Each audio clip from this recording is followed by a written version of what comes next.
Por que decidimos liberar temporariamente o plano de R$10?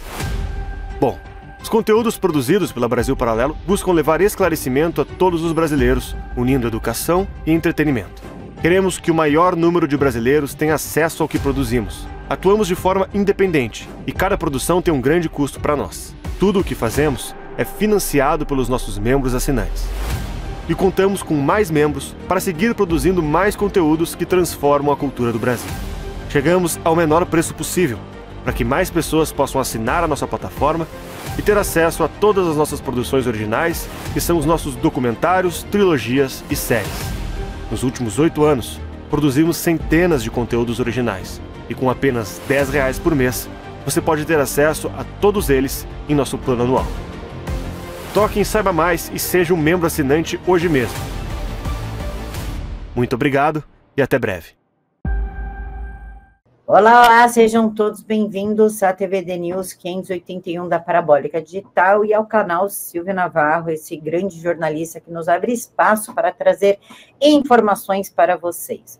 Hoje é sexta-feira, mas como vocês são muito inteligentes, vocês não cestam, não curtem, porque vocês são da família e dos bons costumes. O GS de Sabedoria com Lucas Berlanza, do Instituto Liberal. Boa noite, Lucas, seja bem-vindo mais uma vez. Boa noite, Camila, boa noite a todos os espectadores da TVD News. É uma grande satisfação, mais uma vez, estar na companhia de todos, refletindo sobre as questões do nosso contemporâneo, os grandes acontecimentos, ou não acontecimentos, como eu já vou falar logo adiante no programa de hoje, dos últimos dias da semana, sempre à luz de uma perspectiva liberal. Lucas, queria só começar indicando aqui o Instagram do Instituto Liberal, para o pessoal que quer ficar bem informado, ter contato com a cultura, com novidades, com cursos, com palestras que engrandecem a direita. Então, fica a dica do Instagram do Instituto Liberal, Instituto_Liberal. No Instagram tem Reels, tem Carrossel, que vocês gostam, com bastante informação, lançamento de livraria, os cards do site, que inclusive é por onde eu me informo. Os textos são muito bons, principalmente do pessoal da Lexum e do Judiciário em Foco, e outras pessoas como Lucas Berlanza e aquele que tem um sobrenome engraçado, mas que é muito bom também, né, Lucas? Não, quem que tem um sobrenome engraçado que é muito bom? Gabriel Wilhan. Nós temos Bernardo Santoro, João Loyola, muita gente boa escreve. Professor Ricardo Vélez, de vez em quando, geralmente sobre alguma temática mais teórica acerca do liberalismo, que a gente precisa estar bem informado nos fundamentos doutrinários da agenda liberal para poder reagir devidamente sobre as circunstâncias, diante das circunstâncias do momento. Então, um convite que a gente faz a você que nos acompanha aqui no programa da TVD News para acompanhar também o Instituto Liberal nas nossas redes sociais e no nosso site oficial, institutoliberal.org.br. E também tem os textos do professor André Burger. Vocês adoraram? Não gosta de ser chamado de professor, né? Ele me deu bronca, não é para chamar de professor, mas ele é professor e é o André Burger. Lucas, essa semana prometeu muito, foi que nem esquerdista, prometeu muito e não entregou nada, né? Então, queria começar com o texto do Judiciário em Foco, que fala exatamente sobre o tema mais atual, que é a Magnitsky, que está sendo vista como uma redentora ali, como a lei que vai libertar o Brasil dessa censura e das garras da toga, mas parece que isso não surtiu muito efeito no Alexandre de Moraes, que inclusive fez piadas, né? Anteontem encontrou um humorista, falou que precisa de um advogado nos Estados Unidos, enfim. Pode falar um pouquinho para a gente? Ela é nossa redenção mesmo? Vamos lá, Camila. Primeiro falar um pouquinho sobre o conteúdo do artigo, o artigo da Kátia Magalhães. É sempre bom a gente enfatizar que essa coluna Judiciário em Foco é uma coluna mantida pela advogada Kátia Magalhães, que vem fazendo no Instituto Liberal, nos últimos anos, um verdadeiro ativismo por uma conscientização sobre os problemas que vêm das distorções do nosso poder judiciário, as disfunções que ele empreende no nosso pretenso Estado de Direito, sob a justificativa, o pretexto de uma proteção da democracia, que na prática eles são os primeiros a alvejar, desrespeitando as prerrogativas dos diferentes poderes da República e desrespeitando a expressão da vontade majoritária do cidadão brasileiro. E, nesse caso em particular, ela está analisando a famigerada Lei Magnitsky, que a gente já vem comentando aqui nas últimas semanas, que é um dos grandes acontecimentos do momento, a inclusão do ministro Alexandre de Moraes, do Supremo Tribunal Federal, na lista dos sancionados por violações a direitos humanos que sofrem como consequência a interdição do seu ingresso no território dos Estados Unidos e também a vedação ali de acesso a contas, a recursos que envolvam negócios na esfera de influência norte-americana. Isso tudo a gente já comentou, já destrinchou aqui para vocês nos programas anteriores. É a grande palavra que está na cabeça das pessoas que acompanham o noticiário político brasileiro e internacional nessas últimas semanas, e já se fala. Nós tivemos aí reuniões de Eduardo Bolsonaro, Paulo Figueiredo Filho, os dois personagens que estão mais ativos nos Estados Unidos, dialogando com as autoridades norte-americanas para pedir reações, posicionamentos, pressões em relação ao autoritarismo brasileiro. Nós tivemos novas reuniões, cujo conteúdo ainda é mantido em sigilo. No decorrer desses dias, nós tivemos como novidade tão somente o anúncio do Marco Rubio de sanções no sentido de interdição de visto americano, né, para funcionários do governo brasileiro vinculados ao programa Mais Médicos, aquele programa em que a ditadura cubana tirava recursos dos profissionais de saúde trazidos aqui para o Brasil. Então, as pessoas que trabalharam nesse circuito estão recebendo sanções dos Estados Unidos nesse momento, foi anunciado pelo secretário de Estado, Marco Rubio, mas as conversas continuam, a gente sabe disso, as notícias dão conta, mas ainda não aconteceu nada de prático contra nenhum outro ministro do Supremo Tribunal Federal em termos de aplicação da Magnitsky. Interdição de visto, isso já tinha sido anunciado até antes, não foi apenas para o Alexandre de Moraes, mas a aplicação da Magnitsky continua se atendo apenas a ele. A Kátia Magalhães, nesse artigo, ela vai discutir que a Magnitsky ela é um instrumento de dissuasão, que ela vai definir no texto como uma forma antiga de relação entre pessoas e coletividades, em que se tenta exercer pressão para demover as pessoas das atitudes que elas estão tomando, né? E os Estados Unidos se manifestaram também sobre as palavras do secretário adjunto de Estado norte-americano, Christopher Landau, no sentido de dizer que os Estados Unidos, a maior democracia do mundo, ou a maior república constitucional do mundo, se preferirem, embora tenham a intenção de restabelecer de maneira saudável os laços tão antigos que nós temos, as duas grandes nações da América, do hemisfério ocidental, Brasil e Estados Unidos, do continente americano, embora tenham a intenção de restabelecer os melhores laços entre as duas nações, os Estados Unidos não vão negociar com as violações, as arbitrariedades de Alexandre de Moraes, que afetam, já dissemos isso exaustivamente, interesses também norte-americanos. Então, na obra, você perguntou se surtiu algum efeito ou não surtiu. A Kátia defende que surtiu efeito. Surtiu efeito de fato, a gente vai comentar daqui a pouquinho, porque deu uma sensação às pessoas de que as coisas podem acontecer, e isso aumentou a dimensão das manifestações de rua, aumentou também a disposição da oposição brasileira no parlamento, que fez um esforço aguerrido, mais agressivo, num sentido não violento, evidentemente, da palavra, mas com mais virulência, para demandar que uma atitude fosse tomada. Então, houve um efeito sendo surtido. Bagunçou-se, movimentou-se a vitalidade nacional em alguma medida. Suficiente é uma outra questão, mas em alguma medida isso foi feito. E aí a Kátia comenta, com base na obra de Raymond Aron, grande liberal francês, a sua obra Paz e Guerra entre as Nações, que a dissuasão, esse esforço por impactar as pessoas e mover as forças sociais em outra direção, ela se deve a três fatores. Um psicológico, que reside no convencimento sobre a seriedade da ameaça, né? O técnico, que diz respeito aos efeitos da colocação em prática da ameaça, e o político, que consiste no balanço dos lucros e perdas obtidos, de um lado, com as práticas objeto da dissuasão, e do outro, com a abstenção dessas mesmas práticas. E aí ela chama a atenção para que o noticiário brasileiro não conseguiu disfarçar um abatimento da parte do Alexandre de Moraes e dos seus colegas, e chegaram a divulgar notícias dizendo que eles estão com bastante receio. Muitos deles têm até mais negócios e relações nos Estados Unidos do que o Moraes. Alvejar o Moraes não significa apenas atingir a ele individualmente. Significa passar um recado aos seus pares na Suprema Corte Brasileira, dando conta de que eles podem ser os próximos. Eu acho que esse recado foi passado. A Kátia acha também, é isso que ela diz no Judiciário em Foco. Então, que houve um impacto, que houve uma mensagem sendo passada, houve. Mas a Lei Magnitsky, que é uma pressão estrangeira sendo aplicada pelos Estados Unidos dentro, enfatize-se sempre, da órbita da sua influência, da sua soberania, no Brasil sobre as autoridades brasileiras. O Brasil ficou assistindo durante muito tempo aos arbítrios, aos abusos perpetrados aqui dentro, e precisou haver uma pressão estrangeira para que as pessoas se mexessem, se movimentassem. Mas ainda se mexem muito aquém do que deveriam.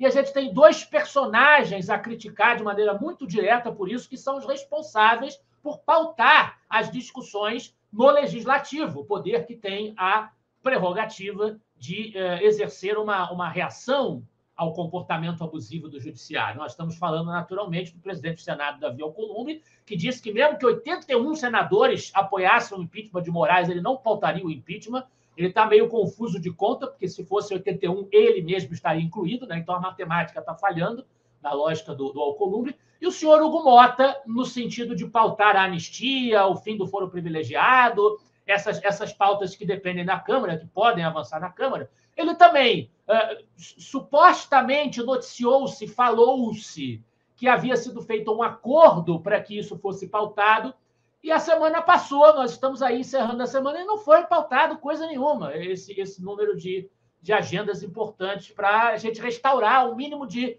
vitalidade democrática e de Estado de Direito no país. Não pautaram coisa nenhuma. Aos mandatários ali, por assim dizer, do Legislativo, os presidentes das casas legislativas, parece que não houve ainda a pressão suficiente, a modificação suficiente de cenário para que eles se animassem, a pressão suficiente para que eles se animassem a pautar. A gente aqui dentro do país precisa fazer, nosso empresariado, a sociedade civil, as organizações como o Instituto Liberal, que divulga, denuncia os abusos em nome dos princípios liberais, a sociedade civil, de maneira geral, precisa continuar se mobilizando, exercer uma pressão mais intensa para que a gente consiga, em algum momento, empurrar as coisas na direção necessária, Camila, porque a gente não pode ficar apenas contando com os Estados Unidos, e não fazer a nossa parte, ficar assistindo a essa inércia injustificável dos senhores Hugo Mota e Davi Alcolumbre.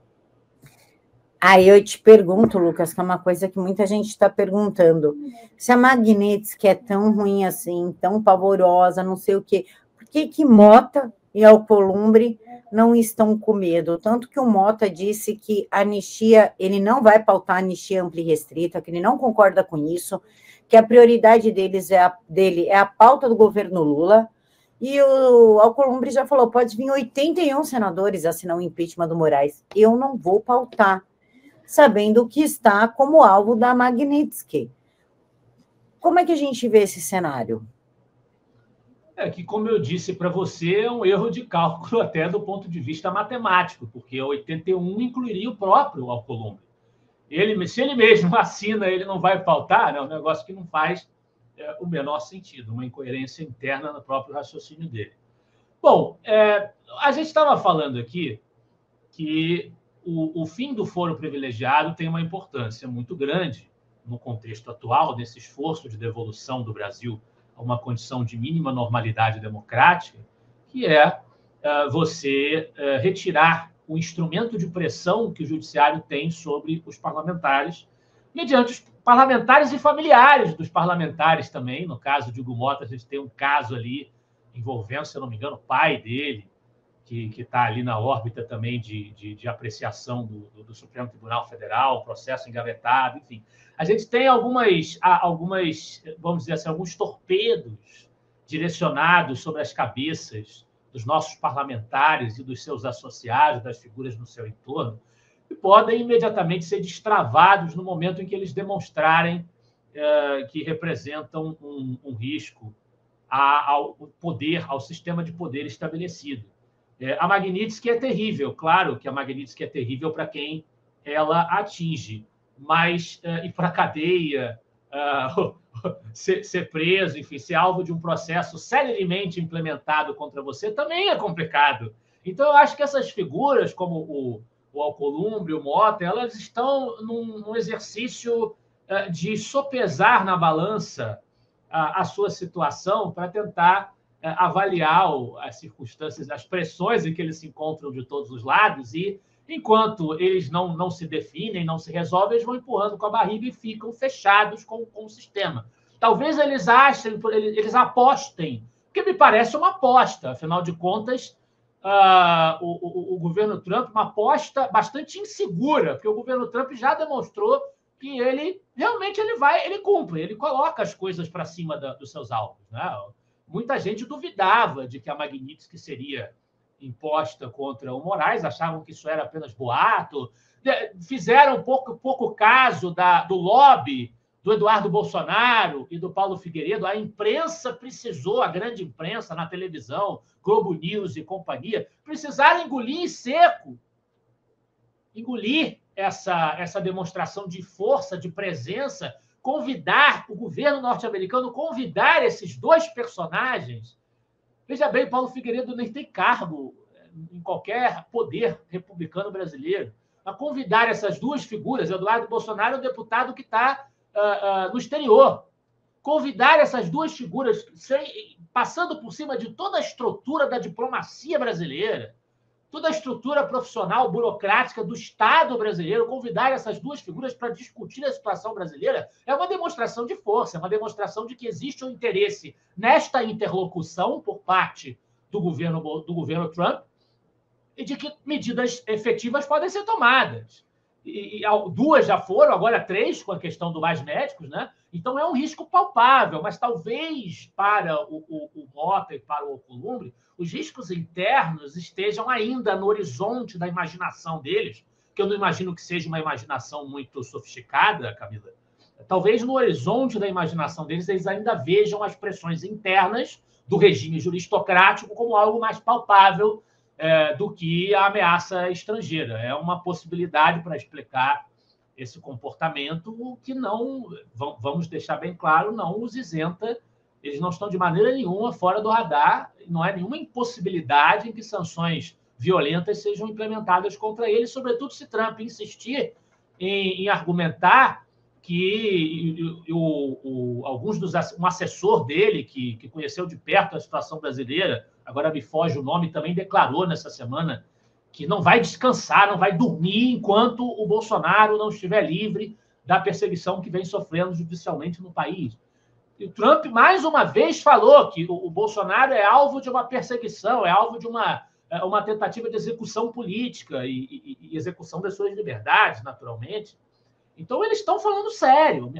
Eles já moveram ações no sentido de demonstrar que estão falando sério. Mas, aparentemente, os senhores Mota e Alcolumbre preferem apostar em que nada lhes acontecerá. A ver, Camila, se eles estarão fazendo a aposta correta. Minuto Saúde Vitae Gold. Ei, para um minutinho, presta atenção, porque o recado que eu trago agora é de extrema importância. Hoje, no Minuto Saúde, eu trago meu amigo Rafael Lopes. Tudo bom, Rafael? Tudo ótimo, Poli, e você? Graças a Deus, tudo bem. Você sabe que eu estava lendo um artigo esses dias? E aí fala que no Brasil, antes da pandemia, existia cerca de 10% da população ansiosa. Pós-pandemia, triplicou, foi para 30%. Só que tem um detalhe. Hoje, cerca de 70% da população sofre com irritabilidade, algum tipo de nervosismo, insônia, que pode também gerar quadro de ansiedade. Qual é o papel do Vitae 7 em 1 não só para o corpo físico, mas para a mente das pessoas? Excelente pergunta, Poli. São consideradas as doenças do século e como o Vitae 7 em 1 vai ajudar nesse caso?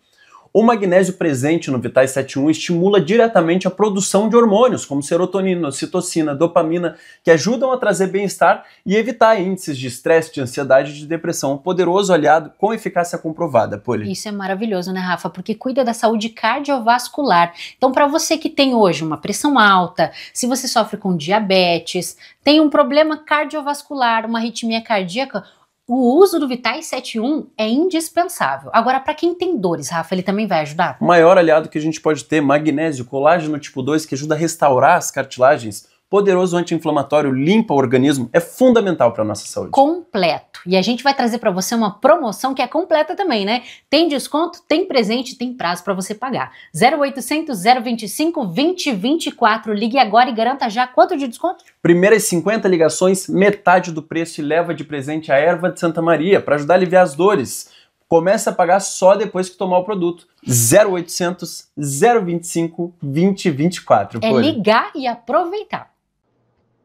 Perfeito, Lucas. Inclusive, o Gabriel Wilhelms fala aqui no artigo dele que a retomada da democracia, querendo ou não, passa pela anistia, que não tem como apaziguar o Brasil sem a anistia. Inclusive, ele fala dos escândalos como o Twitter Files Brasil, que foi quando o Elon Musk assumiu e vazou os artigos, os esquemas do Twitter junto com Alexandre de Moraes para ficar censurando pessoas. Ele fala da Vaza Toga, que começou pela Folha de São Paulo e depois parou de publicar. Por que será, né? Jamais saberemos.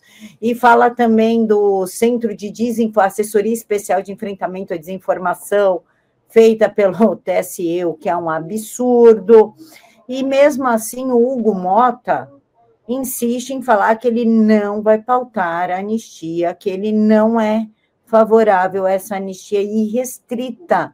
Então, nós nunca vamos ter a paz, a retomada da democracia, a apaziguação do país, nunca vão acontecer? Enquanto as pessoas estão presas com sentenças, eu gosto sempre de usar essa palavra porque ela expressa bem a dimensão do problema, sentenças draconianas, longos anos de prisão e multas completamente absurdas, inscrevendo as pessoas em tipos penais completamente arbitrários, inventando que atentaram contra o Estado de Direito, quando, na verdade, o máximo crime que foi cometido em 8 de janeiro foi o crime de vandalismo, pelo qual as pessoas condenadas já deveriam ter sido soltas há muito tempo, enfim. Enquanto esta situação não for zerada, enquanto essas pessoas não estiverem livres destas punições abjetas, nós não teremos uma pacificação, não teremos um cenário em que nós estaremos vivendo num Estado de Direito legítimo, além do que também precisa ser atacada a atuação dos órgãos judiciários em relação à liberdade de expressão. A exemplo da decisão também abjeta relativamente ao artigo 19 do Marco Civil da Internet, aumentando ali o poder de pressão, de cerceamento de conteúdos.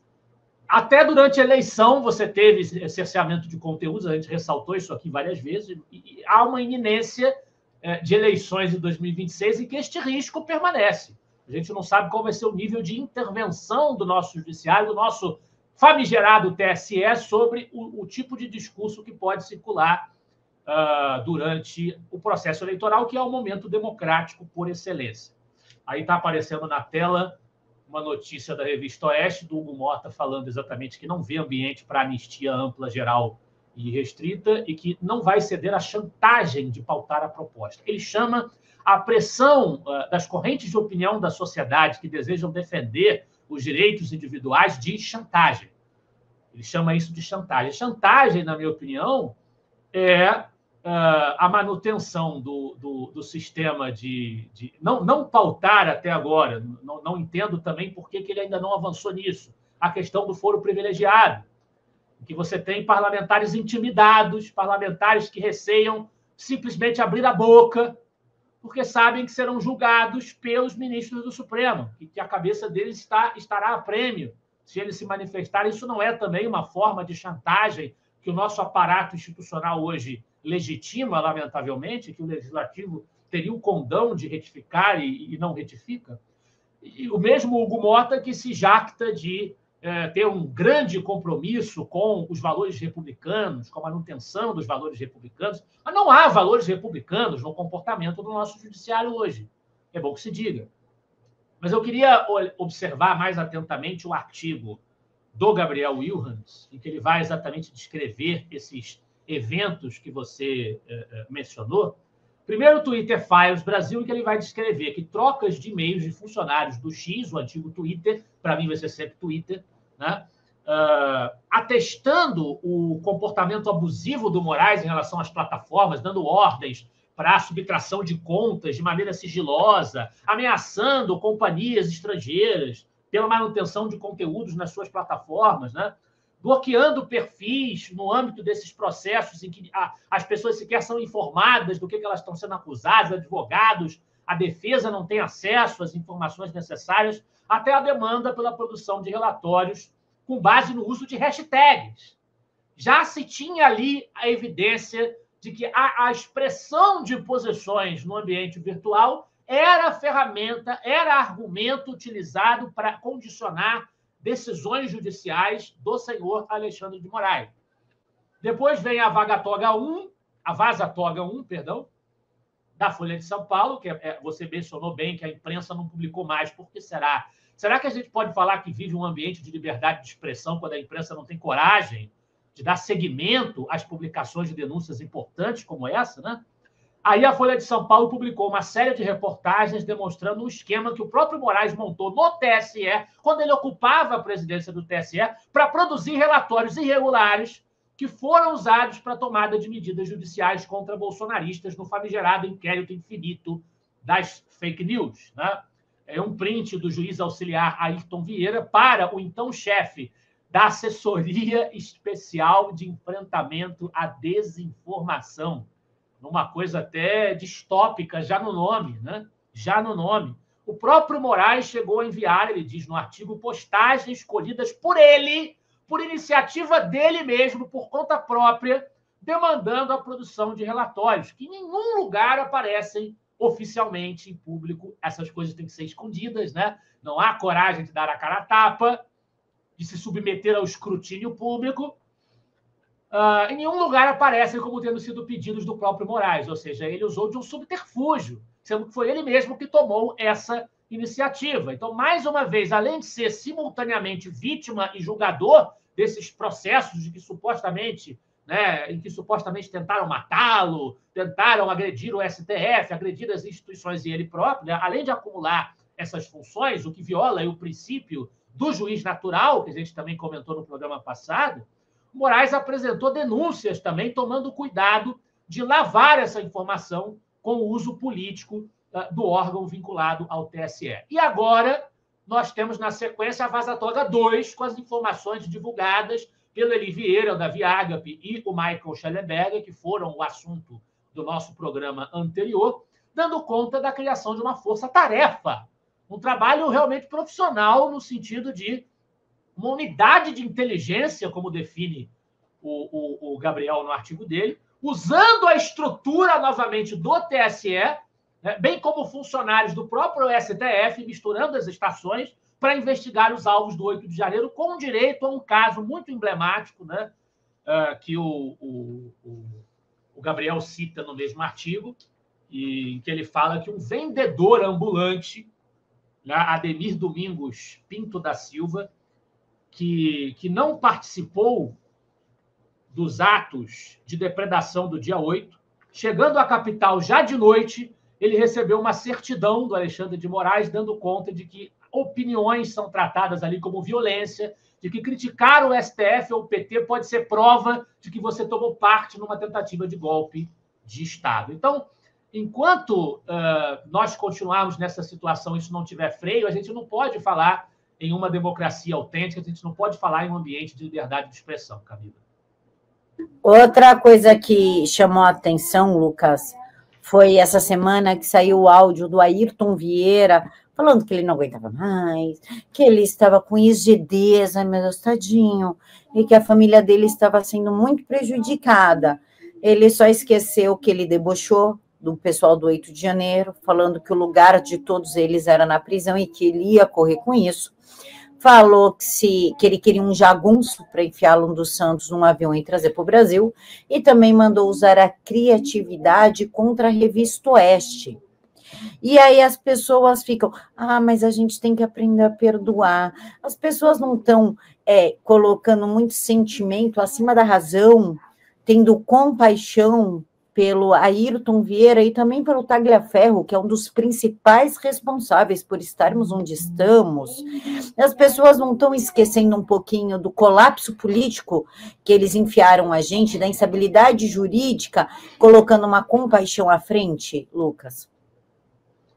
Eu não tenho visto muitos comentários sobre a situação dessas pessoas que estiveram envolvidas nos processos conduzidos dessa maneira tão torta, né, tão duvidosa por parte do Alexandre de Moraes. Eu não tenho visto tanta manifestação de solidariedade em relação a eles, por eles estarem sendo colocados nos holofotes. Não vi, confesso que não vi, mas não duvido de que isso esteja acontecendo. Nós estamos falando de um país que foi capaz que milhões foram capazes de esquecer que um meliante, a gente não pode nem falar essa palavra que a gente está se arriscando, mas a verdade é essa, né?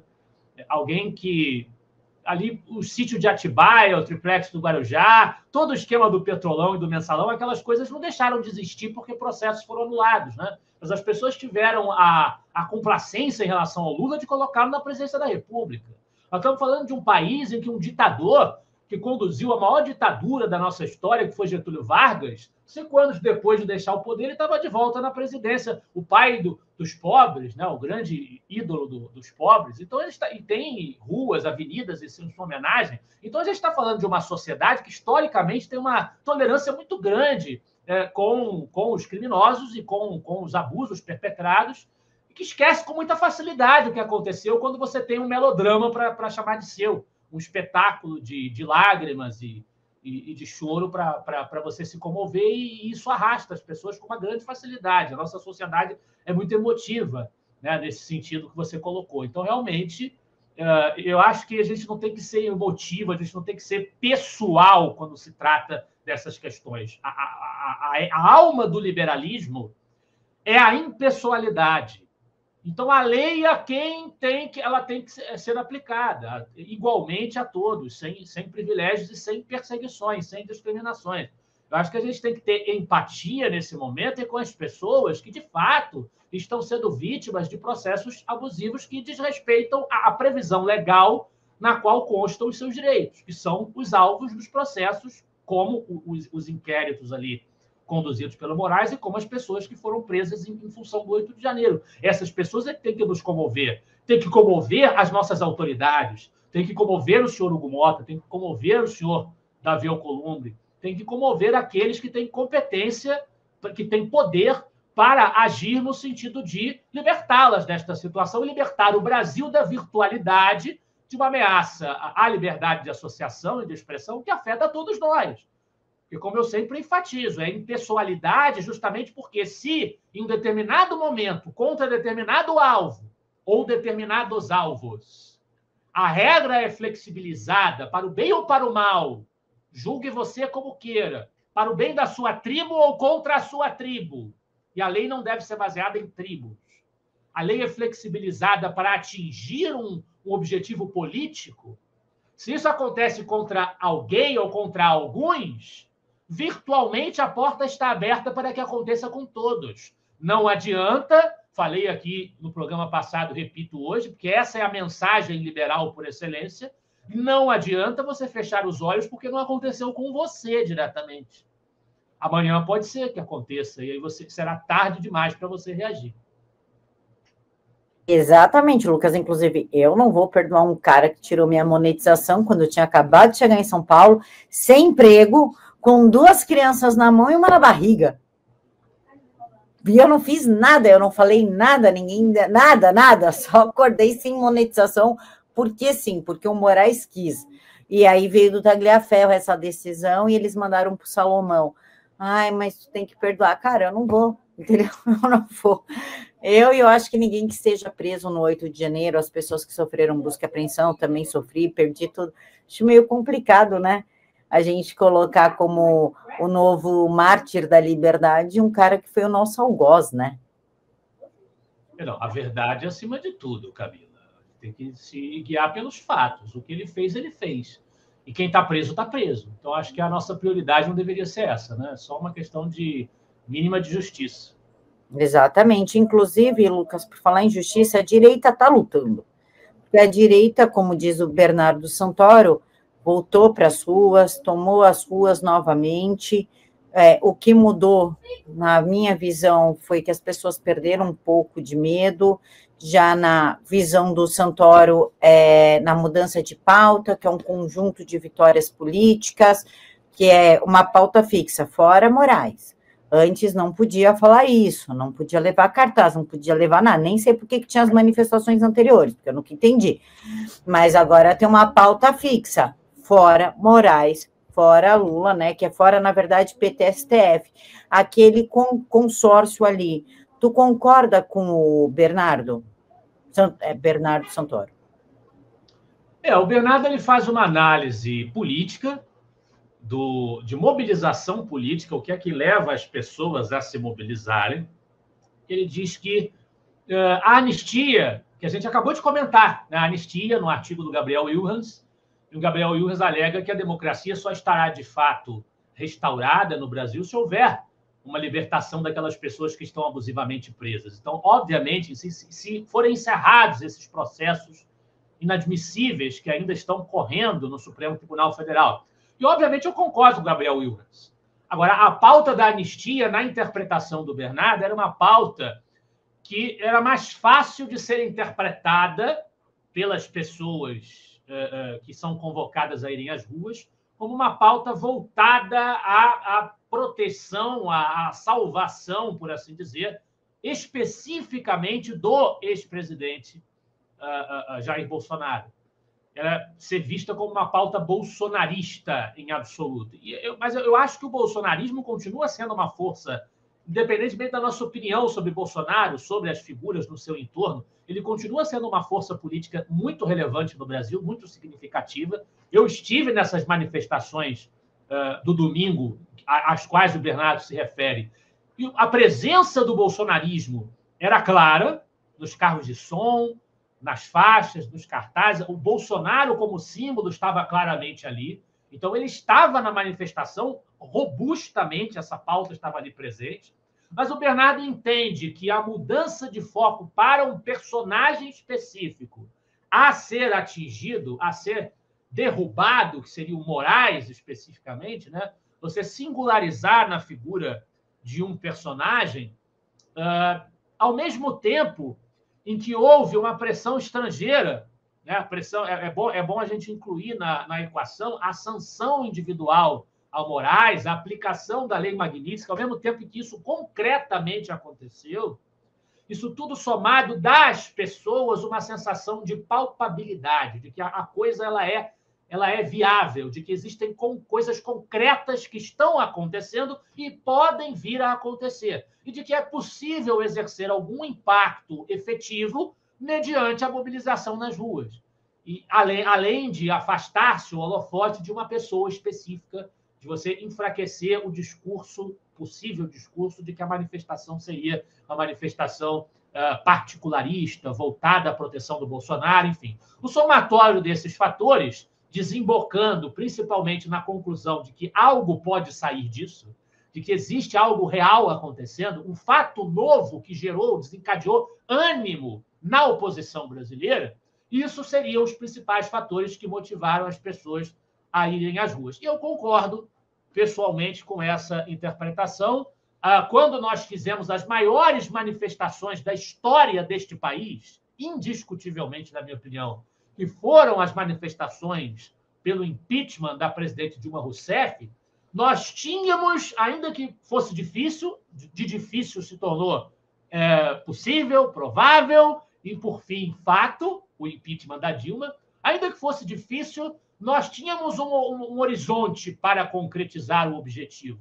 Nós tínhamos um alvo a derrubar. Nós não estávamos protestando contra o mal, contra o demônio, contra a corrupção, contra a Dilma. É contra a Dilma. E você ter uma mobilização anti alguém é um fator catalisador, na minha leitura. E a gente tem agora um fator catalisador que é o anti-Moraes, ao mesmo tempo que também, secundariamente, o anti-Lula, né, que deve nos acompanhar até a eleição de 2026. Eu espero que as manifestações de rua que aconteceram naquele domingo, que foram as maiores manifestações desde as manifestações do impeachment, não tenham sido as últimas, que a oposição continue disposta a se mobilizar para fazer pressão também nas ruas.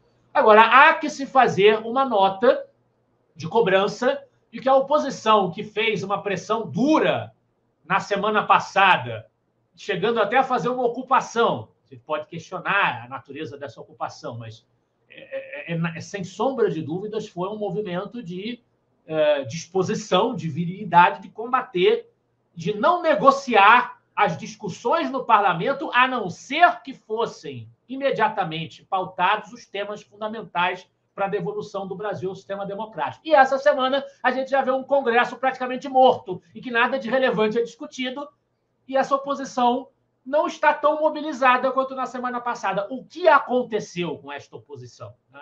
Esta oposição acreditou em um conto do vigário do Hugo Mota, como acreditaram ao apoiá-lo para a presidência da Câmara em troca de comissões que ele sequer deixou que se reunissem naquele recesso branco. Será que a gente caiu num conto do vigário? Então, que a oposição parlamentar volte a intensificar o seu posicionamento, não negocie sem que essas pautas sejam discutidas, porque isso nos dará também aumenta a sensação de que as coisas acontecem, de que as forças sociais se mobilizam, certamente inspirará as pessoas, quando for o momento, a regressarem às ruas, como elas fizeram muito bem em diferentes capitais do Brasil, nas manifestações daquele domingo do Fora Moraes, Camila. Minuto Saúde Vitae Gold. Chega de viver com dor, inchaço, aquele peso nas pernas, pés, mãos, má circulação. Eu trouxe hoje a Ellen, minha amiga que é especialista em saúde, e ela vai contar para nós qual é o grande diferencial do Vitae 7 em 1. Isso mesmo, Poli. Enquanto muita gente precisa comprar vários frascos, um de magnésio, outro de cúrcuma, aqui no Vitae 7 em 1 tem tudo numa cápsula para você. É muito mais prático e bem mais eficaz, hein? Com certeza, muito mais forte a ação do Vitae 7 em 1. A gente sabe que só o magnésio já promove uma faxina no corpo, né, Ellen? Exatamente, ele desinflama, melhora a circulação e alivia as dores nas articulações. Já a cúrcuma e o MSM têm um efeito anti-inflamatório que é bem forte. O colágeno tipo 2 ajuda a regenerar as articulações, enquanto a clorela limpa o sangue e fortalece os órgãos. É maravilhoso, gente, é forte e vai agir onde precisa. Para você que tem reumatismo, diabetes, pressão alta, você precisa usar o Vitae 7 em 1, não é, Ellen? Isso mesmo, não deixe para depois, já anota esse telefone aqui, ó, 0800 025 2024, que temos uma promoção especial para você. E ó, sabe o que eu tava olhando aqui? A gente tem 120 cápsulas dentro desse pote. Quanto tempo dura um pote de tratamento? 2 meses de tratamento. Olha que bacana, você vai comprar 2 cápsulas por dia. Um pote e leva 2 meses, direto do laboratório. Ligando agora, você vai fazer o teste. Você usa primeiro, paga depois, parceladinho, perder de vistas e com um belo desconto de...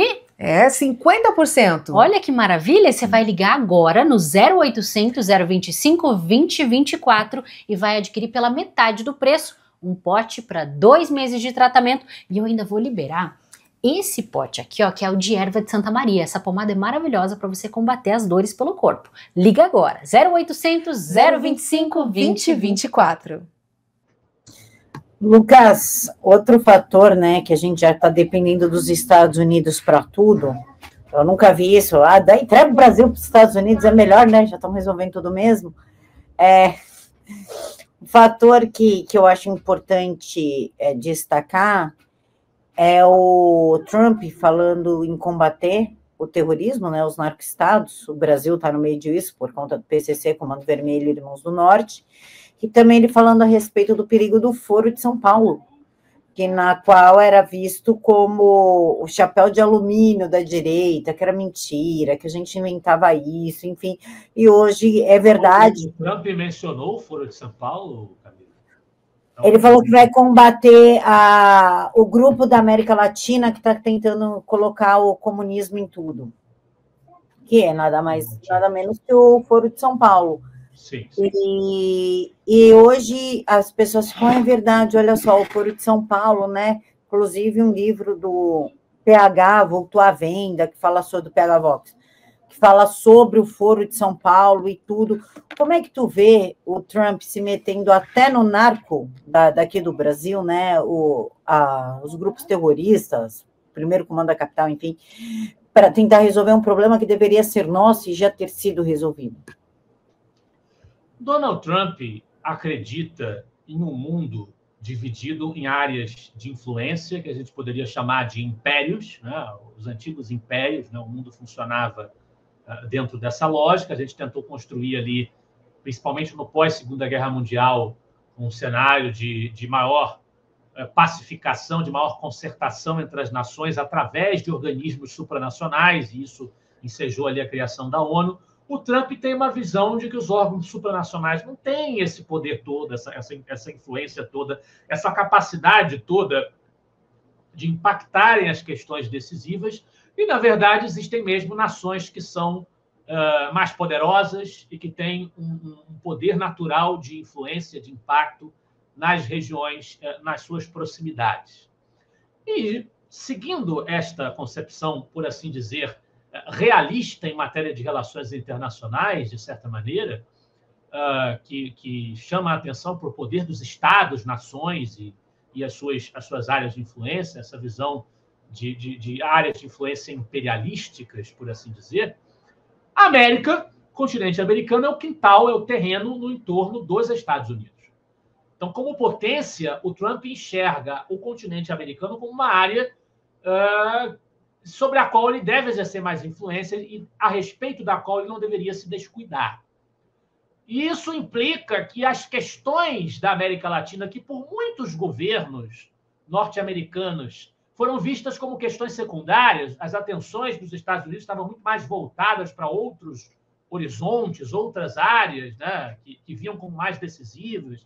E o Trump continua profundamente atento, por exemplo, à questão ucraniana, o conflito lá, que exige a presença e a tomada de decisões por parte dos Estados Unidos, mas, ao contrário de muitos desses governos que não tinham a sua atenção voltada para as questões da América Latina, essa lógica do Trump, aparentemente, o leva a olhar com mais atenção para as questões da nossa região. Isto justifica essa atenção tão grande ao caso brasileiro, a ponto de conversas serem estabelecidas com um deputado de oposição no exterior e com um auxiliar, que, no caso, o influenciador, o Paulo Figueiredo Filho, justifica que o Brasil tenha recebido tarifas tão grandes com envolvimento de motivações políticas para isso, também levando-se em consideração a identificação do Bolsonaro, do Trump, com a situação do Bolsonaro do ponto de vista judicial, que ele entende que é parecida com a situação que ele mesmo viveu lá nos Estados Unidos, antes de conseguir se candidatar e voltar à Casa Branca. E soma-se a isso a questão das Big Techs, que é uma questão muito importante para as forças que estão em torno do Trump, o chamado MAGA, né, o movimento do Partido Republicano que está no entorno dele, que defende, entende que as plataformas de mídia social têm de ser mais livres, entende como um risco esse cerceamento de liberdade no seu interior, o cerceamento juridicamente imposto às plataformas de mídia. Soma-se a isso a postura geopolítica do Brasil, a postura do Brasil de ficar provocando as políticas mais importantes do Trump, de ficar defendendo uma desdolarização da economia, de flertar com os BRICS. E aí você tem um chamado a que China e Rússia tenham uma influência maior aqui, na área do império, por assim dizer, que ele enxerga como sendo uma área de influência norte-americana, uma área em que os Estados Unidos têm que ter mais peso.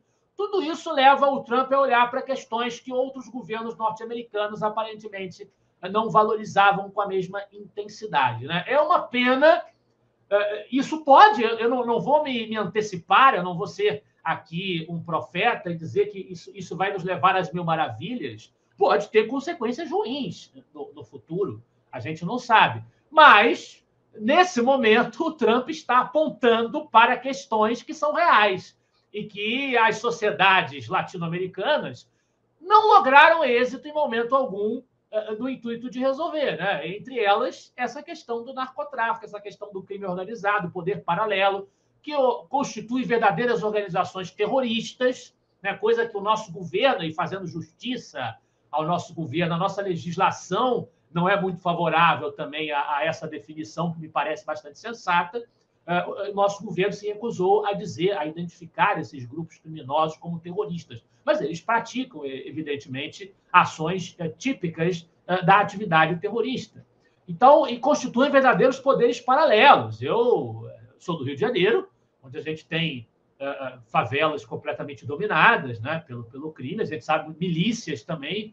Então, a gente sabe que existem áreas onde a gente tem autoridades verdadeiramente paralelas exercendo um domínio sobre aqueles indivíduos ali, que, com isso, estão alijados da experiência da cidadania que diz respeito à pertença a um território específico, sob a égide de um Estado específico, onde existam leis e não grupos armados que se substituam à autoridade constituída. Então, diante disso, diante de um problema real, o Trump está apontando o dedo. Ele entende que isso também afeta os interesses americanos. Eu acho que isso se deve muito, Camila, como eu disse, a essa angulação da mentalidade trumpista de olhar para o mundo como sendo um mundo de áreas de influência em que existe uma responsabilidade, uma conveniência para os Estados Unidos em que eles atentem mais diretamente para a realidade latino-americana. Meu microfone estava fechado. Perfeito, Lucas. Lucas, eu também queria falar um pouquinho a respeito do Código Florestal Brasileiro. Porque só o Brasil tem um Código Florestal, é uma coisa meio estranha, tipo aquecimento global, a gente já não sabe muito de onde vem, para que vem, de onde serve. É aquele negócio, cadê o aquecimento se tá um frio do caramba? Como é que funciona essas coisas?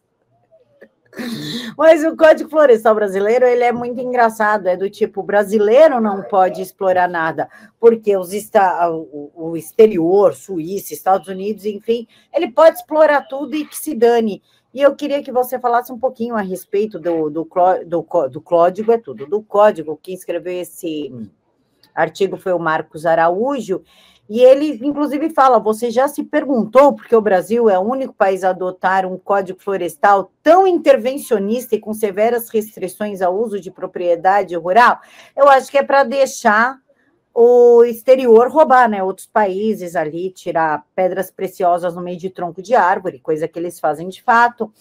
E ele analisa isso sobre a perspectiva de 3 bases: a base científica para o Código Florestal, a influência autoritária e a influência socialista, que é o socialismo para a gente, para vocês, e capitalismo para mim, né? Que o governo lucra muito com certas coisas erradas aí.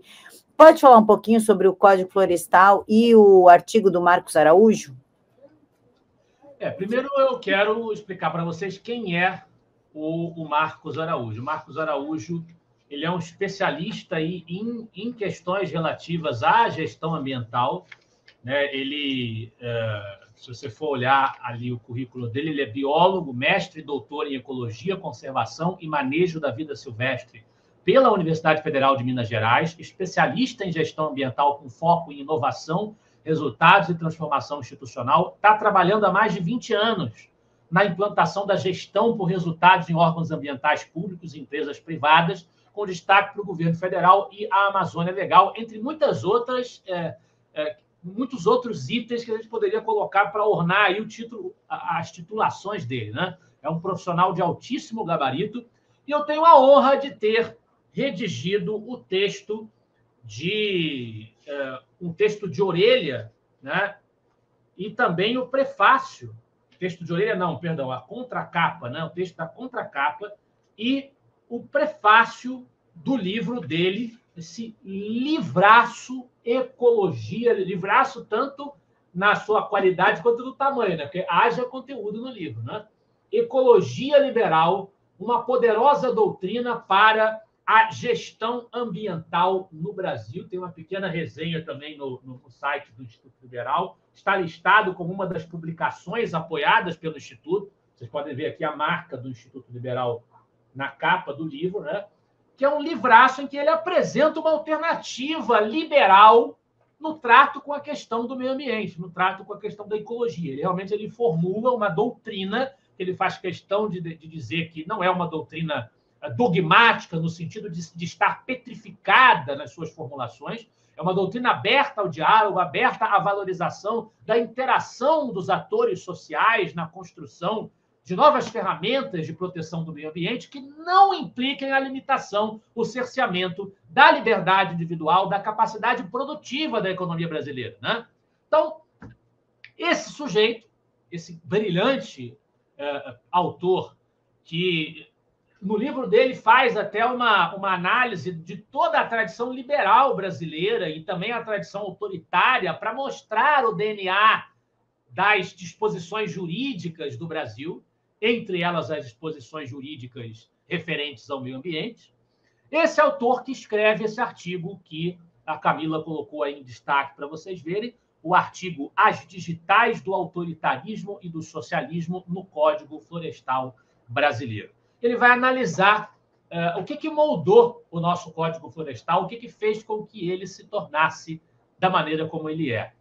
Ele vai dizer que grande parte do debate que os conservacionistas, ou seja, os interessados na proteção do meio ambiente, na conservação da natureza no Brasil, grande parte do debate que eles promoveram sobre a necessidade de nós termos uma legislação referente às florestas, teve como fundamento a chamada teoria do dessecamento. O que é isso, pessoal? Segundo essa teoria, que surgiu no final do século XVIII, a destruição da vegetação nativa leva à redução da umidade do ar, à diminuição das chuvas e, consequentemente, à escassez dos mananciais hídricos. E, no final do século XIX, a expansão da cafeicultura, que é a grande atividade econômica do Brasil durante muito tempo, promoveu o desmatamento em muitas áreas do sudeste do Brasil, intensificando os receios de que haveria alterações climáticas muito poderosas que desertificariam localmente essas regiões do Brasil, especialmente aqui no Sudeste. E aí alguns estados começaram a criar legislações próprias que não foram muito efetivas ao longo do tempo. Isso nós estamos falando de República Velha, 1901, a primeira dessas legislações, né? O Regulamento do Rio Grande do Sul sobre o regime florestal estadual, que estabeleceu áreas de florestas protegidas, né? Mas, em âmbito federal, 1912, nós estamos falando aí governo Hermes da Fonseca, tá certo?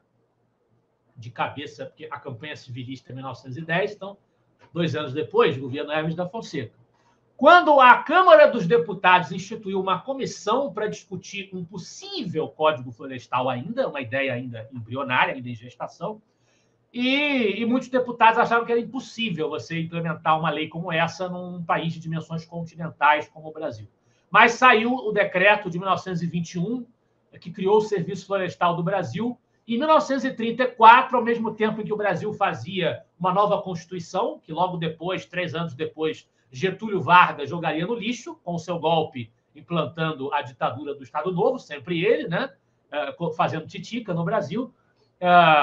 Em 1934 foi promulgado o primeiro Código Florestal Brasileiro, com versões ainda em 1965 e, recentemente, em 2012. Né?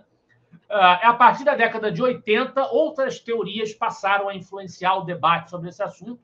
A teoria da biogeografia de ilhas, os princípios da biologia da conservação, que, de certa maneira, requentavam o que já vinha da teoria do dessecamento. E aí ele fala que é um requentamento dessa teoria. Né?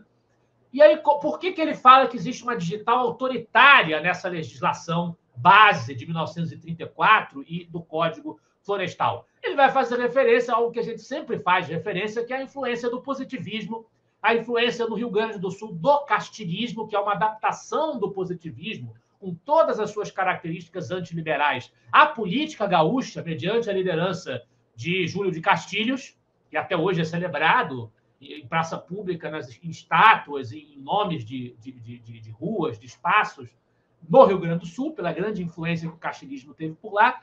E o castilismo foi exportado para a política nacional, a mentalidade dominante, através do varguismo, através da ascensão de Getúlio Vargas com a Revolução de 30, e isso se consuma ali com o Estado Novo, mas ainda em 34 já estava em operação.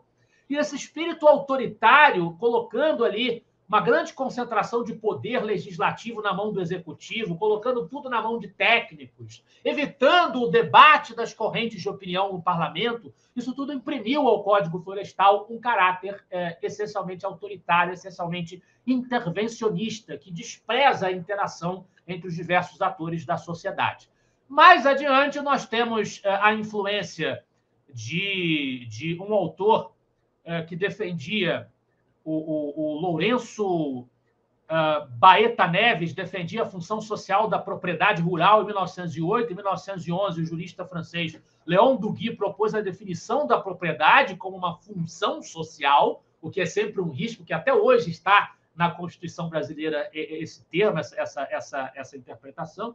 Né? E mais adiante, um grupo liderado pelo desembargador Osni Duarte Pereira, em 1962, liderou ali a aplicação de um projeto de lei trazendo novas características a esse Código Florestal, só que esse Osni Duarte Pereira era socialista, era um admirador da União Soviética. Então, a gente tem ali também uma digital socialista, até marxista, na elaboração do Código Florestal. O Marcos Araújo, ele cita uma exceção na história do pensamento ambiental e conservacionista brasileiro, que é a figura de Edmundo Navarro de Andrade, um agrônomo, pai da silvicultura de eucalipto no país, que em 1911 publicou um artigo deixando clara a sua opção liberal para a gestão florestal. Então, tem uma exceção que tem um pensamento mais parecido com o do próprio Marcos, que ele expõe, mais uma vez eu mostro para vocês, no seu livro Ecologia Liberal, que é um pensamento que valoriza a interação espontânea,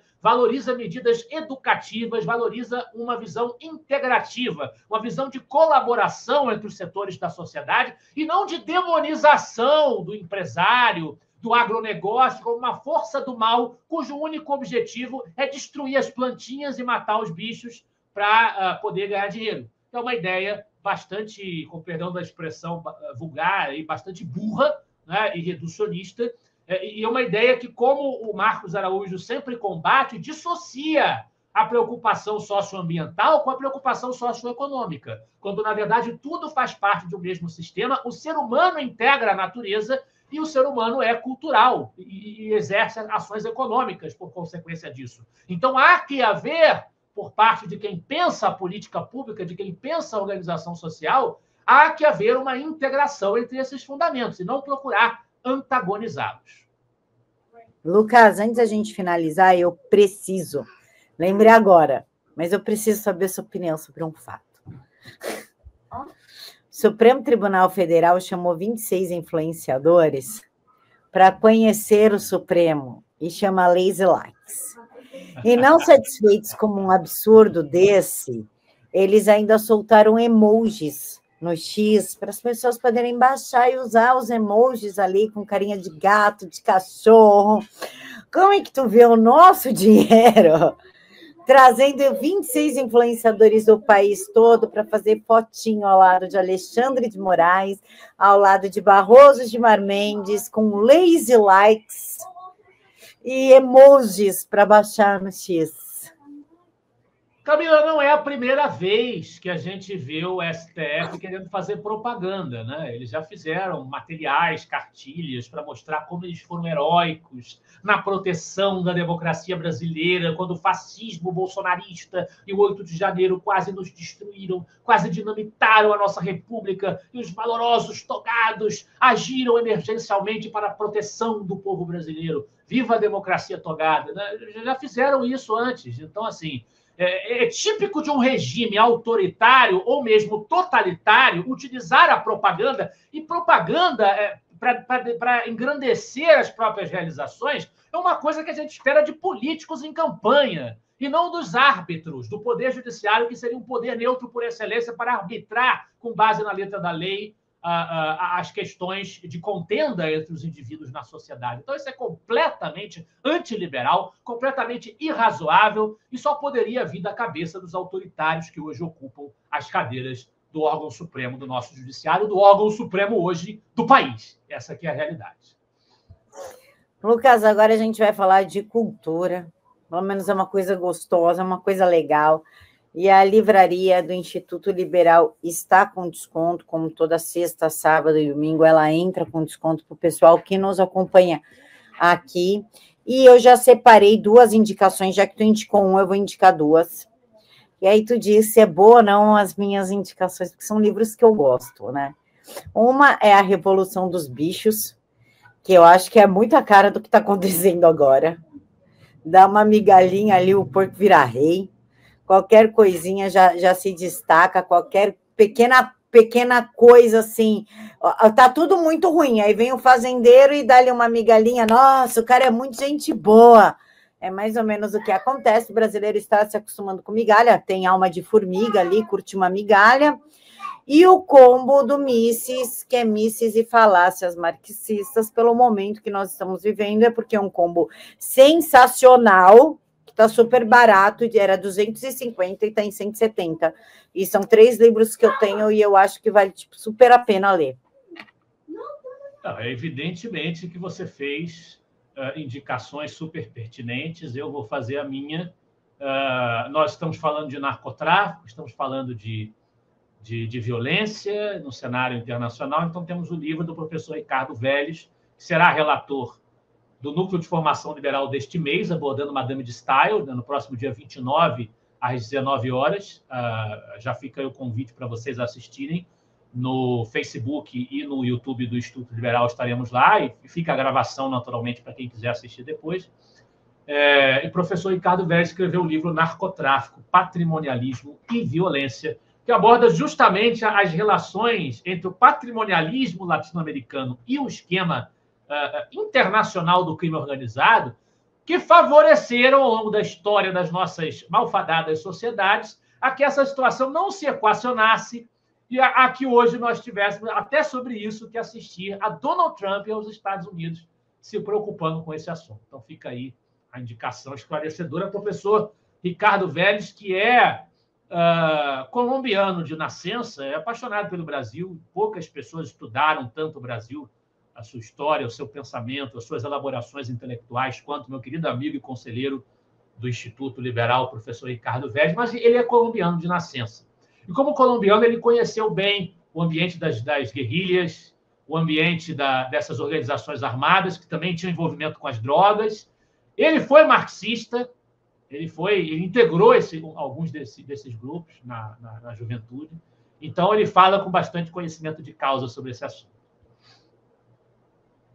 Foi só de colocar em tela inteira que você para de falar, palhaço.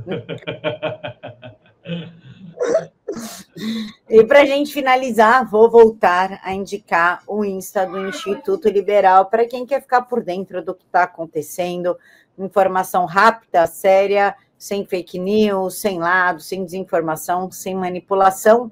Instituto_Liberal, para quem tem Insta. Eu acho que o pessoal do Instituto Liberal contra o X. Então, vamos de Insta, né, Lucas? Isso aí, sigam-nos. Estão convidados.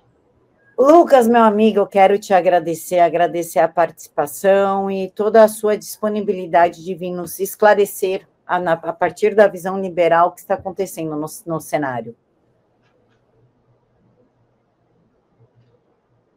Eu acho que eu não ouvi o que você falou por último, Camila, desculpe. Eu falei que eu quero te agradecer por ter estado conosco essa sexta-feira novamente, ter vindo nos esclarecer o que está acontecendo no cenário a partir da visão liberal, nos trazer um pouquinho de conhecimento. Muitíssimo obrigado, é sempre uma satisfação e espero que nós nos encontremos logo também mais uma vez. Semana que vem acho que não será comigo, né? Será com outro convidado do Instituto. Estarei nas minhas viagens, que a Camila gosta de ironizar, mas tão logo a gente retorna, a gente volta a ter esse bate-papo tão prazeroso que a gente tem aqui toda semana. Eu vou soltar uma campanha. Lucas, para de viajar. Tu nunca vai virar pai fazendo isso. Vamos fazer aí um movimento para que o Lucas case, construa a família e pare de ser um nômade e perceba que é legal criar raízes fixas num canto, ficar lá, né, Lucas? Eu tenho raízes, mas eu tenho a minha missão a cumprir, paciência. Pessoal, movimento Lucas case. Case e faça filhos. Vamos salvar o Ocidente da galera do cabeça de pano que faz 7 filhos. Lucas não tem nenhum. Eu tenho 3, tá pago, o meu tá pago. Agora falta o Lucas aí ajudar no Ocidente. Pessoal, então é isso. A gente se encontra sexta-feira que vem, nesse mesmo horário, nestes mesmos canais, né? Que passam em outros canais, além do Ai, meu Deus, TVD News e do Silvio Navarro. Então, a gente se encontra em todos esses canais, no mesmo horário sempre. Fiquem todos com Deus e até mais. Minuto Saúde Vitae Gold. Chega de viver com dor, inchaço, aquele peso nas pernas, pés, mãos, má circulação. Eu trouxe hoje a Ellen, minha amiga que é especialista em saúde, e ela vai contar para nós qual é o grande diferencial do Vitae 7 em 1. Isso mesmo, Poli. Enquanto muita gente precisa comprar vários frascos, um de magnésio, outro de cúrcuma, aqui no Vitae 7 em 1 tem tudo numa cápsula para você. É muito mais prático e bem mais eficaz, hein? Com certeza, muito mais forte a ação do Vitae 7 em 1. A gente sabe que só o magnésio já promove uma faxina no corpo, né, Ellen? Exatamente, ele desinflama, melhora a circulação e alivia as dores nas articulações. Já a cúrcuma e o MSM têm um efeito anti-inflamatório que é bem forte. O colágeno tipo 2 ajuda a regenerar as articulações, enquanto a clorela limpa o sangue e fortalece os órgãos. É maravilhoso, gente, é forte e vai agir onde precisa. Para você que tem reumatismo, diabetes, pressão alta, você precisa usar o Vitae 7 em 1, não é, Ellen? Isso mesmo, não deixe para depois, já anota esse telefone aqui, ó, 0800 025 2024, que temos uma promoção especial para você. E ó, sabe o que eu tava olhando aqui? A gente tem 120 cápsulas dentro desse pote. Quanto tempo dura um pote de tratamento? 2 meses de tratamento. Olha que bacana, você vai 2 cápsulas por dia. Um pote e leva 2 meses, direto do laboratório. Ligando agora, você vai fazer o teste. Você usa primeiro, paga depois, parceladinha, perder de vistas e com um belo desconto de... 50%. Olha que maravilha, você vai ligar agora no 0800 025 2024 e vai adquirir pela metade do preço um pote para 2 meses de tratamento. E eu ainda vou liberar esse pote aqui, ó, que é o de erva de Santa Maria. Essa pomada é maravilhosa para você combater as dores pelo corpo. Liga agora, 0800 025 2024.